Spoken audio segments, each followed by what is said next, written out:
You are tuned in to the Week in Review, presented by the Prosper Group, where the right turns to win online. Join us each week as we take a look at what is happening in digital advocacy and politics with a right of center focus.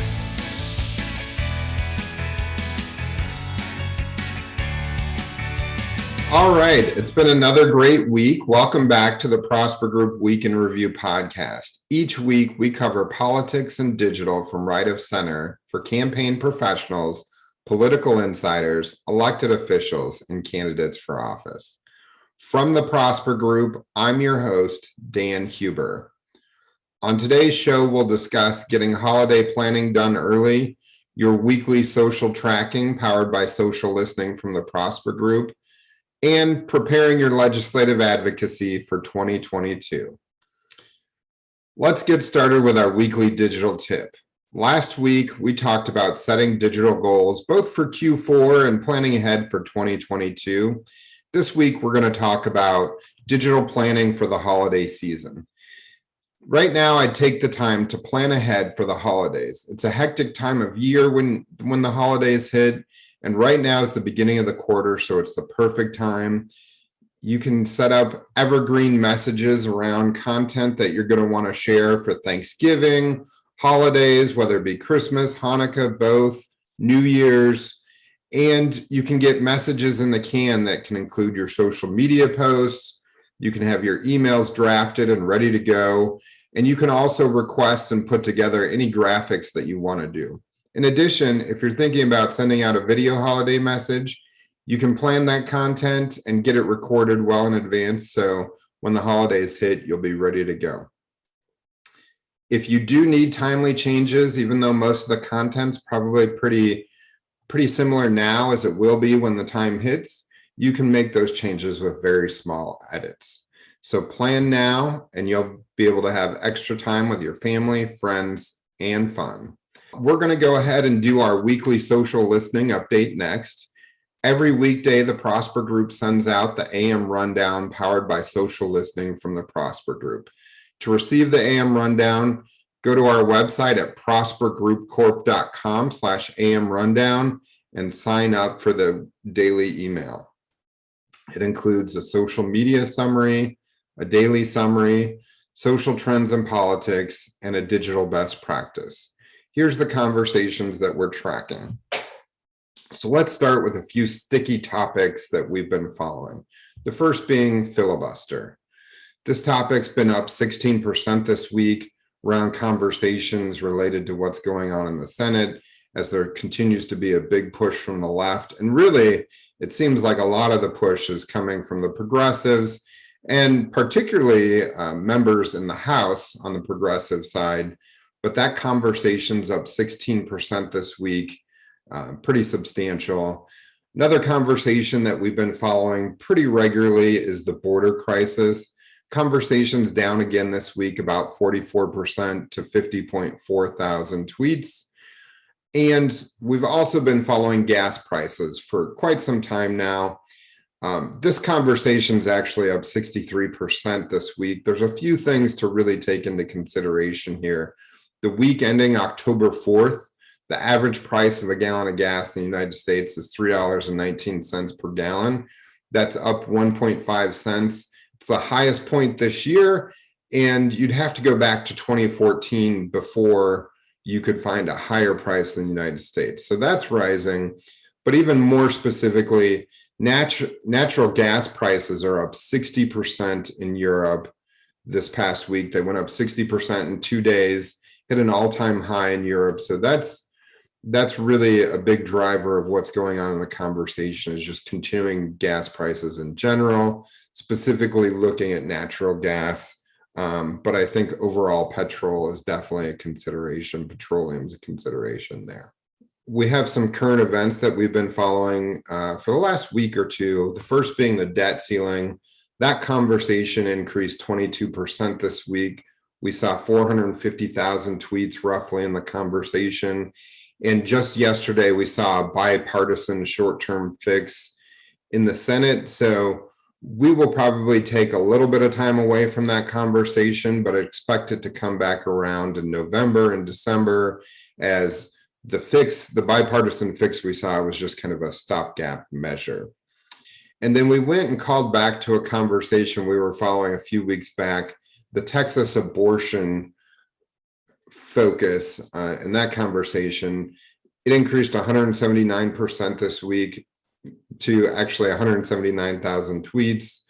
And that came largely due to a federal judge ruling on Wednesday that temporarily blocked the Texas Heartbeat Act. So that's a big driver there and something we will continue to watch. Check back each week for tracking and analysis of the social conversation around important topics of the day, brought to you by Social Listening from the Prosper Group. And again, you can sign up to receive the AM Rundown daily in your inbox at prospergroupcorp.com/AM Rundown. All right, well, today we're going to talk in our final segment about preparing digital advocacy for the state legislative sessions. In 2022, 46 of the 50 state legislatures will be in session, most of them starting January or February. So, of course, businesses, associations, and other groups should be preparing their advocacy efforts heading into 22. For most of those groups, 2022 will probably be an extension of existing advocacy objectives and maybe an update to some of those too. So, as I said, you should start preparing your digital advocacy now. There's a few things that organizations and businesses, groups can do.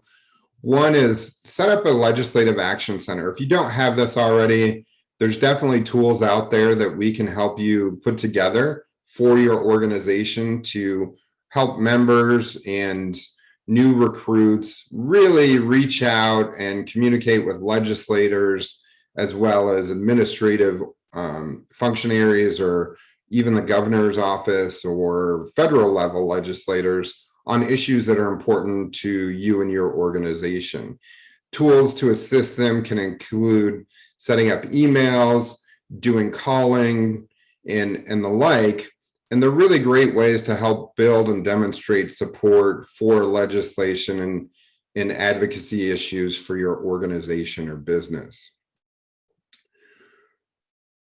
You want to make sure that you're communicating to your core supporters, the people that you've identified who you know support what you're working on or closely they're aligned. And there's a few ways you can do that. You should have an email house file that you've built up. So continue to reach out and message them that way. You can use text messaging. If you don't already have text messaging as part of your standard advocacy communication tools, now's a great time to be adding those capabilities for 2022. They're really great for instant action alerts. So if there's legislation that relates to your advocacy items that are coming up in the local legislature, you can text members and say, hey, call your local state senator, state legislator, and tell them to vote in favor or against or whatever it is that you want them to do related to an important issue to your organization, your business, your group. And that's a great way to really fuel advocacy as votes come up. And the other real advantage is that text messaging has a really high engagement. So we talk about this regularly, but if somebody sends a text to your phone, it's over 90% of people look at that and pay attention to it. Whereas if you send out an email, those numbers are probably much lower. You're probably hovering around 20%, maybe a little lower, maybe a little higher.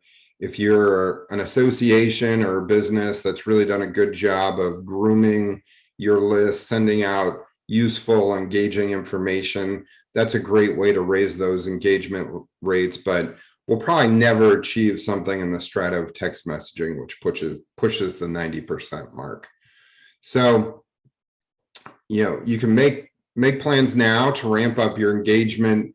You can do acquisition campaigns. So if you're a business or an organization that has impact and wants to bring in more people than kind of your immediate in-house support or the people who are members of your organization or employees of your business, now's a great time to be running acquisition campaigns. And really a great way to do this is run ads, whether it be on social media, whether it be, pre-roll ads on YouTube, that sort of thing. Send people to a survey or petition so you can capture their information and continue to reach out to them and communicate with them about issues that are important both to you and your organization and to them as constituents, whether they be employees, members, whatever it is. But now really is the perfect time to be upgrading your digital advocacy capabilities for 2022. As I said, there's really great tools out there for communicating with members and showing support.